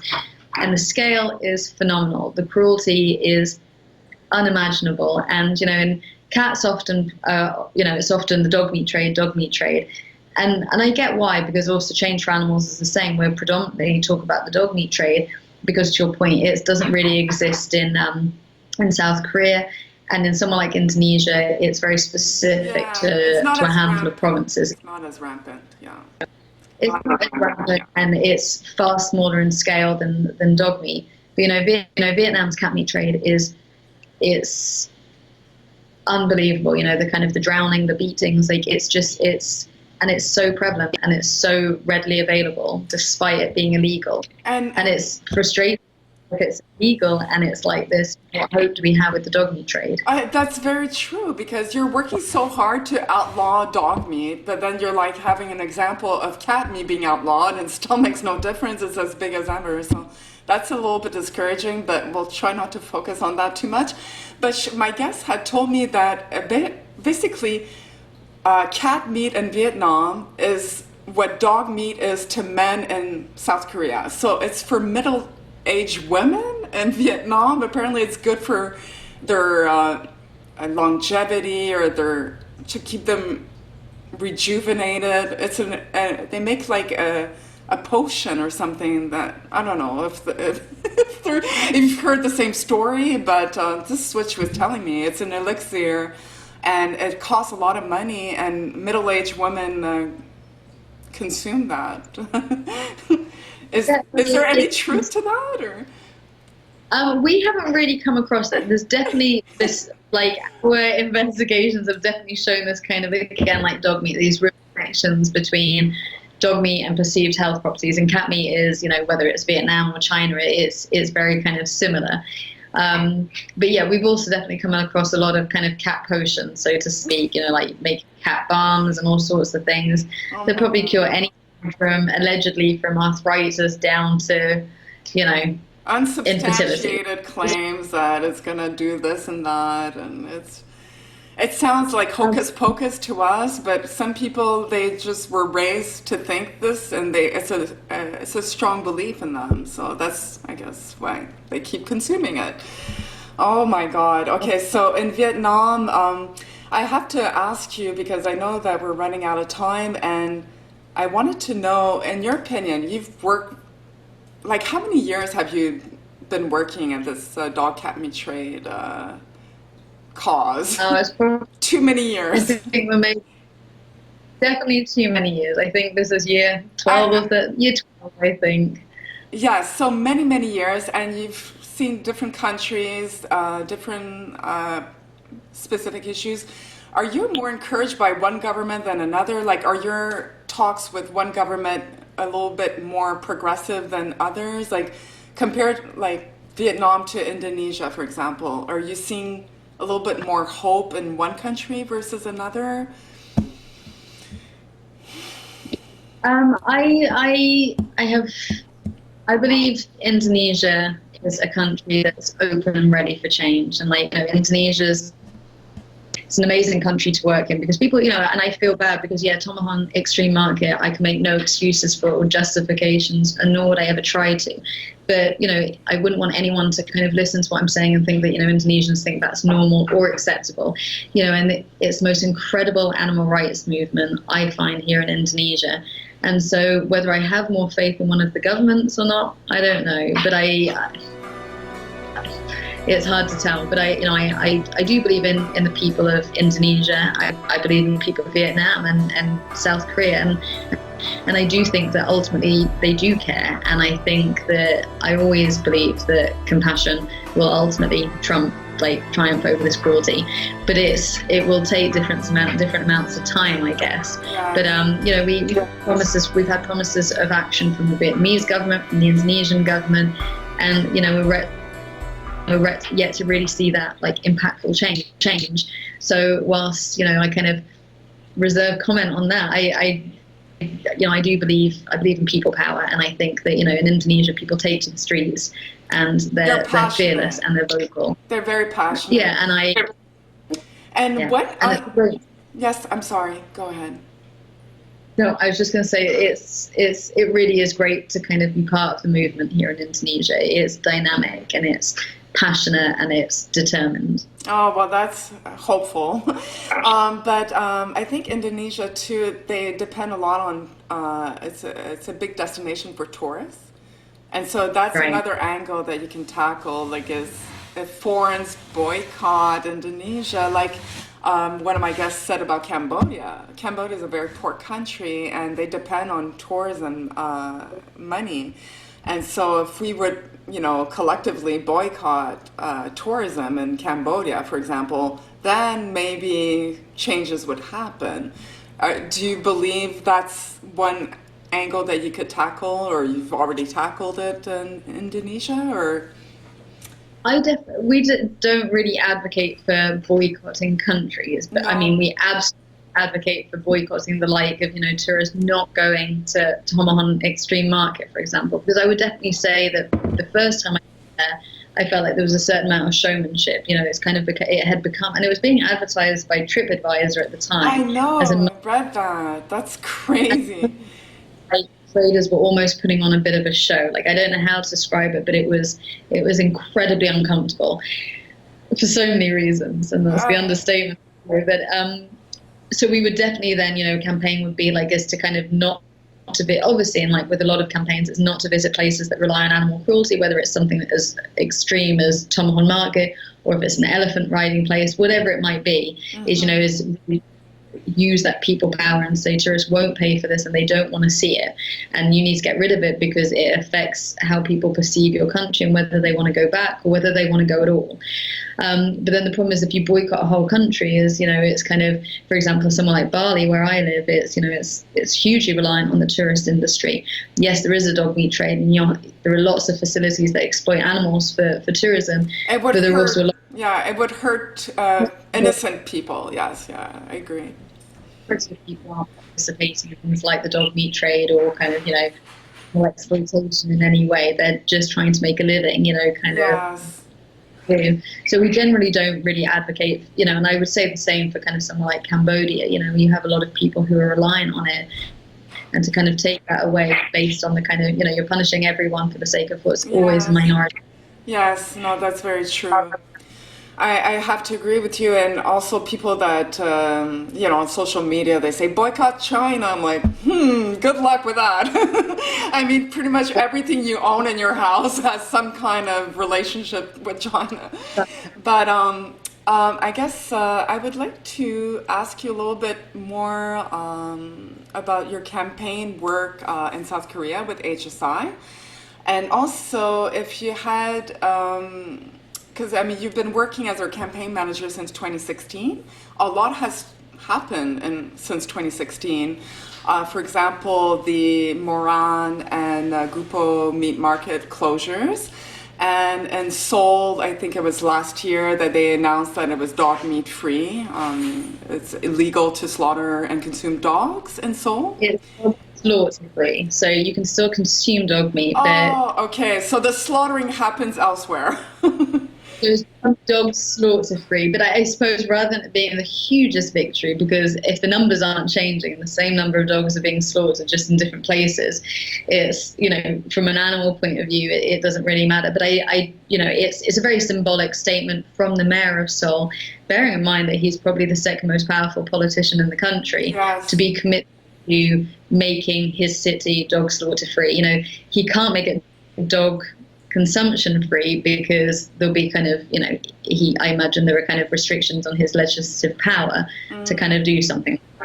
But when it comes to kind of the symbolism of it, and also, not long after President Moon, became the first president to not just adopt a dog, but adopt a small black mongrel dog, Yes. and not just any mongrel dog, but one from a dog meat farm, was hugely symbolic again. That's showing that progression in I suppose the political position. I think for a long time it was very, it had a lot of support from within the government, the dog meat industry, but I do think that is changing. Yeah. I think, well, I feel so. I'm sure there are some people who wouldn't necessarily agree with me, but people say, do you think South Korea will end dog meat? It's like, of course I do. I wouldn't do what I was doing if I thought you there was have no to keep the hope alive, absolutely. And I truly believe it, rather than just saying it as a campaigner, as trying to be optimistic for supporters. I 100% believe that in our lifetime, we will have a dog meat free Korea, for sure.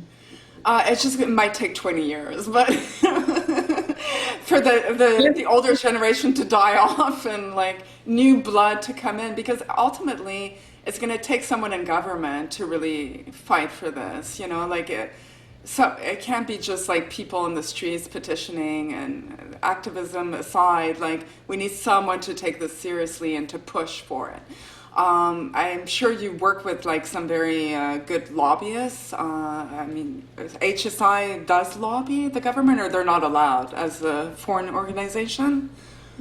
HSI is now officially a legal charitable entity in South Korea. So we have now have offices there as well. And I kind of, whilst on the one hand you ultimately, for sure, you need that political figurehead who's going to drive it forward.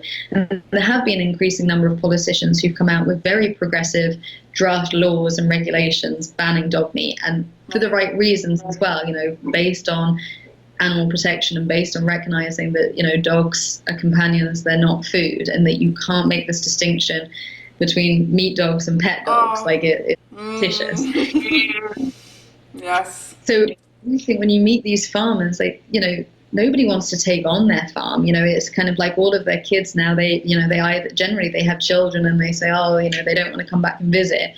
Or, they've all moved to Seoul and to the cities, and, they don't want to kind of be coming back and spending their weekends on a dog meat farm or bringing their girlfriends and boyfriends home to kind of meet the family business.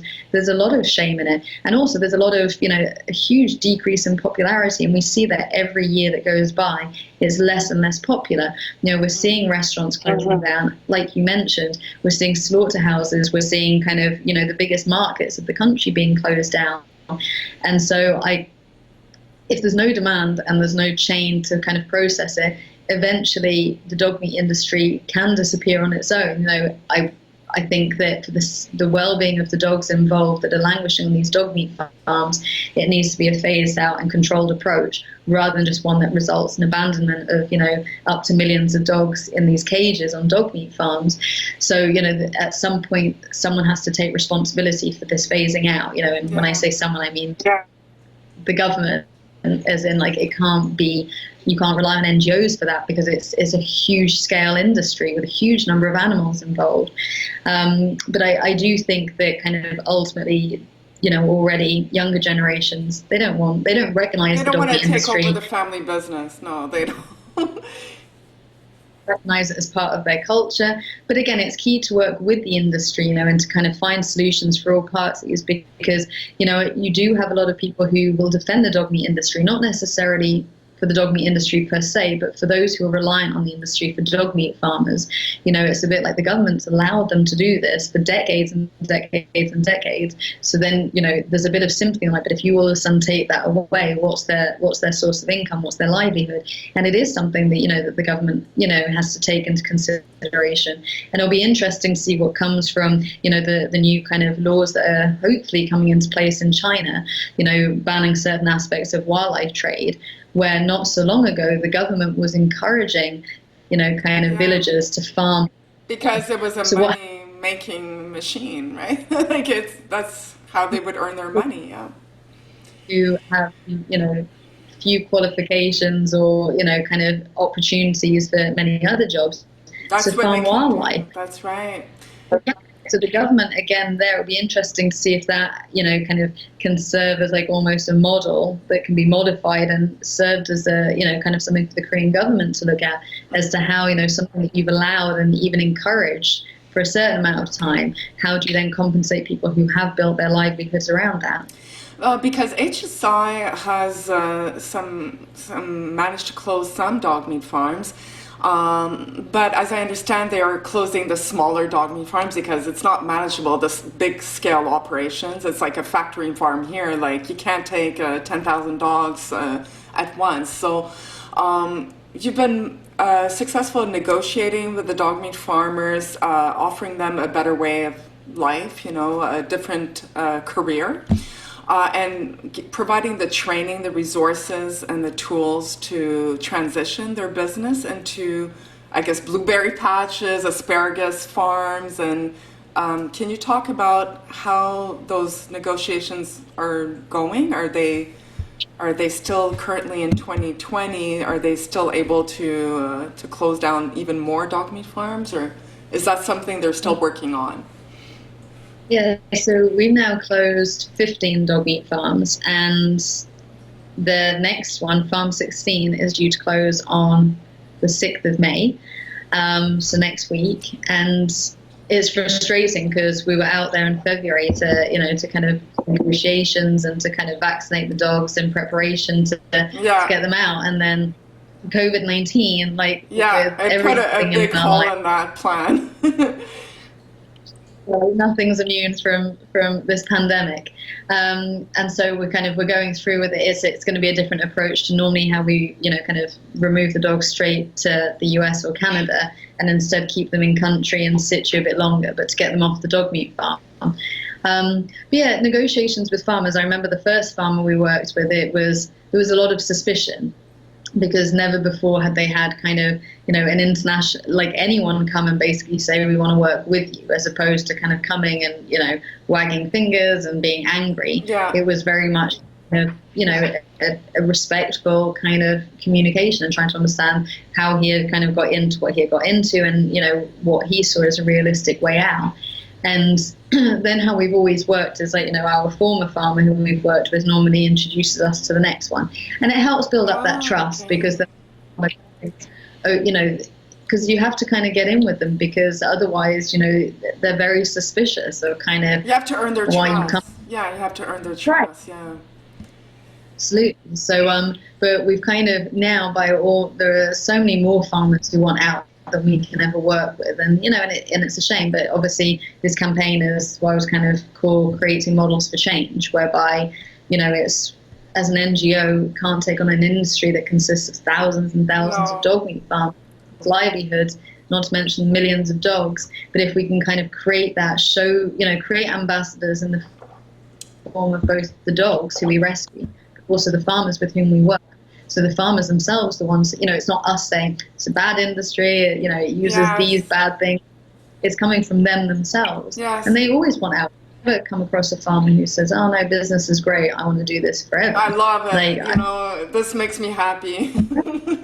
It's just money. They just want to earn a living. And if you get it, there isn't any pride in it. There's often kind of like this whole kind of cultural defense, which has been created to mask the reality of this industry. But the reality is there's no real pride. When you meet the farmers and you say, why are you a dog meat farmer? No one ever says it's because they did it either to defend, kind of national pride, or no one expresses any pride in it. It's the total opposite. It's normally a mistake. It's normally opportunistic.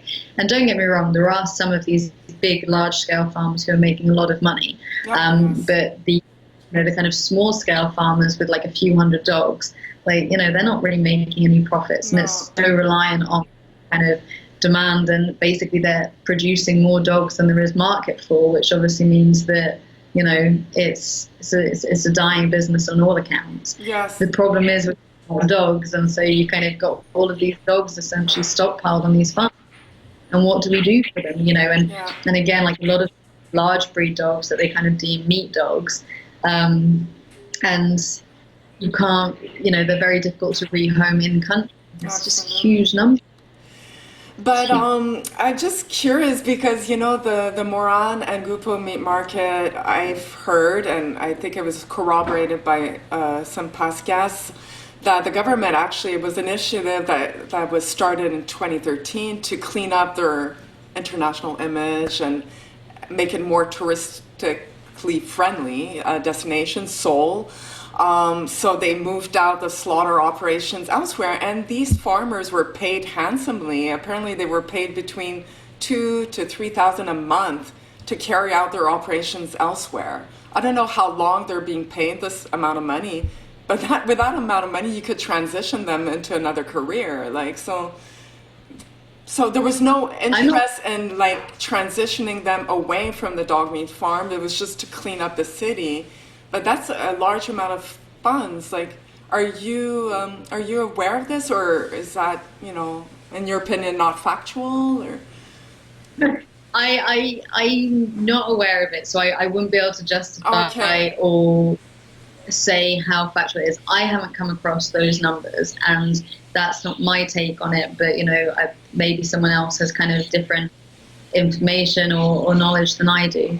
But I remember when I first met with the Grupo traders and authorities in 2013, for me it felt very genuine on behalf of the authorities that they wanted to get rid of it. So in these markets, like Moran Market, Grupo Market, they're huge markets. They don't just sell dogs and kind of animals. They sell everything from shoes to buckets to kitchen utensils to coats.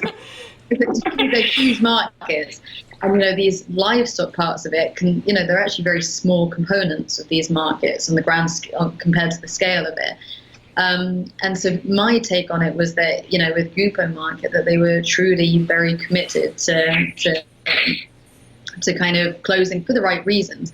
And, the Grupo authorities, they didn't want them there. Sure, it can make them look bad. And sure, a lot of the other kind of people who go to these markets to do their weekly shopping, they don't want to have to kind of deal with, the kind of smells and sounds and, often, upsetting images of these markets. So that's kind of not really my take on it. In the case of Moran Market, technically Moran Market, there are still 2 vendors there. I think in total there used to be 22, and now there's 2 who are left. But the last time I was at Moran Market, apart from the 2 that were still selling dog meat, all the others had kind of started selling like different kind. They'd set up kind of it's still meat related. It's not like they haven't all gone vegan, but they transitioned out of kind of selling dog meat and dog meat related products. And again, it was Seongnam City, which is home to the satellite city of Seoul, where Moran Market is. That's where Taepyeong Slaughterhouse was closed in November 2018. And again, that was initiated by Seongnam City. And again, that was to convert it into a park. And so I also don't think that, I don't know the details of the negotiations that were made with these traders, so I can't comment on whether it's true or false or part true, part false. But I kind of think either way, celebrating these victories and kind of celebrating the fact that the authorities are taking action. I don't believe it was to clean up the city for tourists. It might very well have been to clean up the city for residents. For the locals, yeah. Right, but I don't, it was never my take on it that way. But it could. Fair enough. Fair enough. I mean, you hear different sorts of things from different sorts of people, right? So who's to say? But the important thing is it does make a statement, and I suppose we have to be happy with that for the time being. And I guess we're going to have to wrap things up. So I have so many questions. I could keep talking to you forever, it seems. You're a great person to interview. And before I wanted to ask you a little bit more about your, as a way of wrapping things up, your landmark achievements today with Change for Animals Foundation. But just one last question. We mentioned China and some of the legislative changes that are happening. What is your opinion of the Ministry of Agriculture of China categorizing dogs as pets?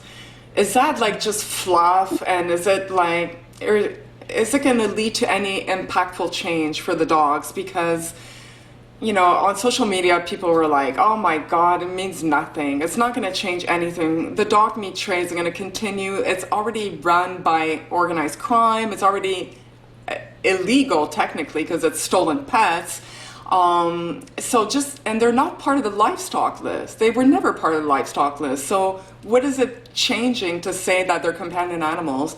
And he left off cats, by the way. So it was simply dogs are now considered pets. Well, what is your opinion of that statement? Is it going to lead to impactful change, or is it just, a nice statement to make? And I think it could be a mixture of both. So I try not to be kind of pessimistic about, or kind of overly suspicious of these changes, because, no one was forcing them into this, and they could have left the dog, the dog meat trade isn't really connected directly to kind of this pandemic. It's far more about wildlife rather than, kind of domesticated like dog meat consumption per se. So they have kind of tackled it, and I do think that it does matter. It's like we've seen some like Indonesia as well, where they've kind of said, Indonesia does not recognize dogs as food. They're not a traditional source of food for Indonesian people. And that was essentially how Thailand, for example, ended up banning dog meat. Again, not many Thai people were eating dog meat. It was very localized. It's by no means mainstream consumption. But again, it's about differentiating between what's recognized as food and what's not recognized as food. So just looking at it from a dog perspective without kind of our wider beliefs in other animals, because it always makes it difficult to be like, oh, thank God they're off the list, the others, So kind of just pretending that only dogs are the only thing that matter in the whole world. I do think it's because I know a big part of the campaign in Korea as well is to make sure that dogs aren't recognized as livestock, because as soon as they fall into that livestock list, it's over. There's kind of no. Yeah, and that's was always my biggest fear with the South Korea campaign, is to wake up and find out that dogs are being listed as livestock. So I think it's hugely valuable them kind of being explicitly removed from the list of livestock and also being explicitly termed kind of companion animals. And I think that reflects changes coming from within kind of China, where, it's like with all of these countries that we're talking about, pet ownership is rising rapidly. It's far bigger booming business than dog meat. There's a future in the pet industry. The problem is in an unregulated pet industry, as we all know, there's huge animal welfare concerns as well. So it's not good news. It's a difficult, it's a related but different issue in some ways. So I do think that it matters, and I think it gives the green light to cities like we saw, like Shenzhen, who kind of then very quickly, actually beforehand, kind of. So I think by having central government blessing, it potentially will speed up the snowball effect of having the first 2 cities become the first 20 cities. So I think it's almost like the blessing. That's how I kind of interpret it. It's like a blessing. I think you're right, because one of my guests had said that in China there's no mainstream religion. Like, there's not a religion that is adopted by everyone that, okay, well, when, like for Catholic priests, if the priest says this, then people listen. And China, they look up to the government for guidance as to their moral, compass, their moral decisions. And so if the government says dogs are companion animals, it is a big statement. Right. It is a big statement because it's saying to the population, this is what we believe. And I think it's going to spread awareness. It's going to, have a trickle-down effect, like you just mentioned. Cities will move forward with adopting these laws because it is respected by the government, So I think it's more than, the naysayers on social media would have you say. I mean, a lot of people fall into this loop of being so cynical, so pessimistic, and it's just no good place to work from, because, if you lose that hope, there's no point in doing any of this. Yeah. Absolutely, and I think it's being smart. It's not just. It's a bit like when we managed to get, kind of the central government Ministry of Agriculture in Indonesia to declare that kind of they were against the dog meat trade in Indonesia and dogs weren't considered food. And they then, that was in August 2018, and in September 2018, they issued a directive to all the governors and mayors, throughout Indonesia, telling them, to kind of take action to discourage and tackle the dog meat trade in their provinces, cities, regions. And if that was all we were going for, we could have retired there and then. Okay, the coalition, we've got our directive, we've kind of got our state fiscal thing. But it doesn't mean anything, because then unless the kind of governors and then the painful job is following up to check that the governors and mayors and regions are all doing things. But it's if you look at the campaign and you're kind of shifting, right? And you have to kind of keep getting to these irreversible milestones, and that's how I kind of see it. It's a bit like, you can make little bits of progress, but then something happens and you get pushed back to the beginning. Yeah. Whereas, making these through incremental kind of set in stone changes, like the government can never all of a sudden go, well, they could, but it would be a very strange move. Yeah, like dogs finally know their food. I changed my mind. Cultural shift as well, because the majority of Indonesians would be like, we never thought dog meat was a food for us, and so kind of we've got that milestone, and now we need to build to the next one where we start having, and that's what we've got to, it's small places, but we've had a couple of regents in Java who've then gone on and they've closed all the dog meat selling restaurants in their kind of, their districts. So it's small because these are small spaces, but it sets that kind of precedent. And it's, it's the same with the cities in China taking that position. It's a bit like, nobody wants to be the first.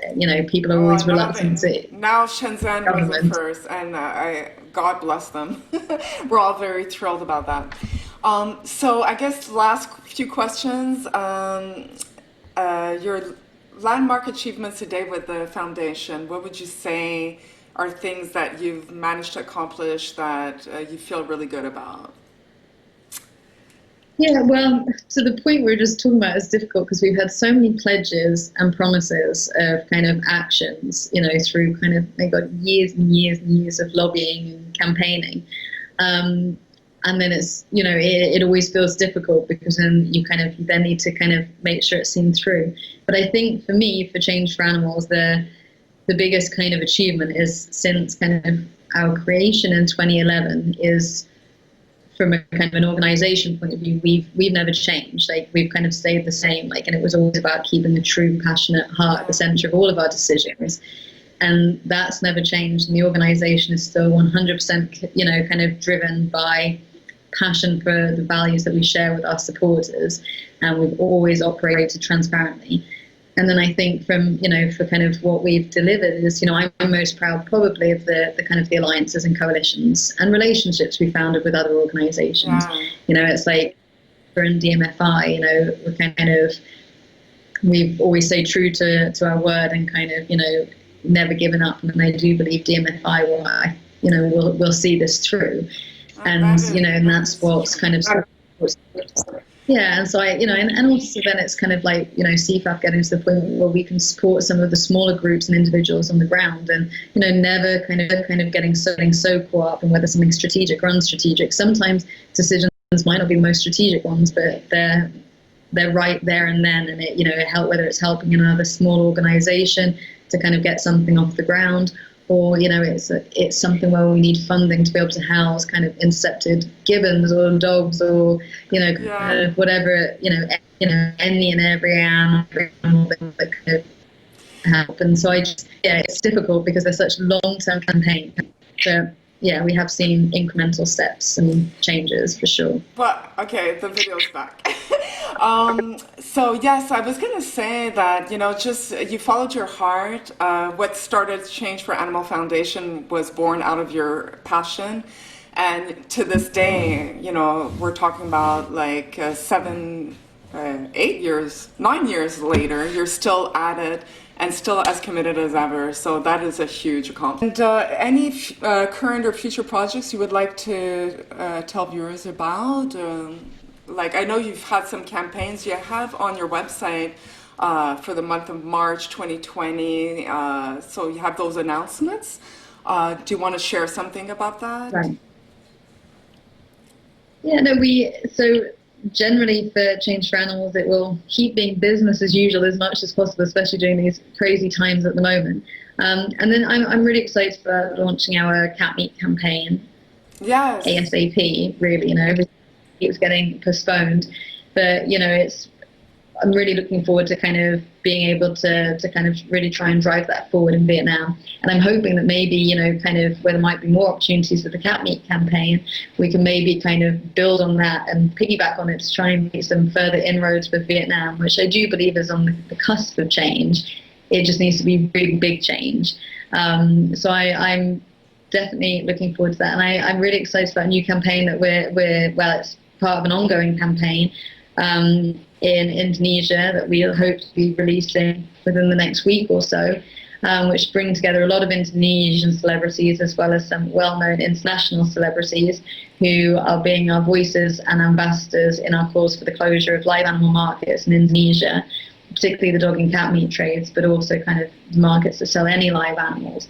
And so I'm excited about the fact that maybe, just maybe, maybe, as well as some of the other things we've been talking about with regards to China, if something good can come from animals from this pandemic, and if it can include the closure of Indonesia's live animal markets, which is one of the key things we're fighting for, then that'll be a major victory for countless animals in Indonesia. So everyone looks out for that and get us involved. That would be great. Oh, well, thank you so much. I know we've gone way past our time mark, but I really appreciate talking to you. Like I said, I think I would love to chat with you some more. Hopefully we'll have other opportunities in the future. And I'm going to wait for my Change for Animals t-shirt, which you kind of think you might be able to pull some strings and get me one. I email Harry as soon as we get off the call. Okay. I'm making a note of it because my brain is like terrible at the moment. So I have a little piece of paper I note down everything on. Oh, well, for me, it's almost 11 o'clock at night, and I've been up since 4. So, yeah, I feel you. Yeah. I wish you a wonderful day, because for you, you're starting your day in Bali. It's Saturday, and for me, I'm going to have a nice evening. I'm so glad we got together and spoke, and I've learned so much. And viewers will be able to share in this information. So we'll keep an eye out for you. And obviously we'll post the links to your website and where people can learn more about your work, the campaign work, and we'll look forward to hearing more from you in the future. Thank you so much, Lola. Take care. Oh, yeah.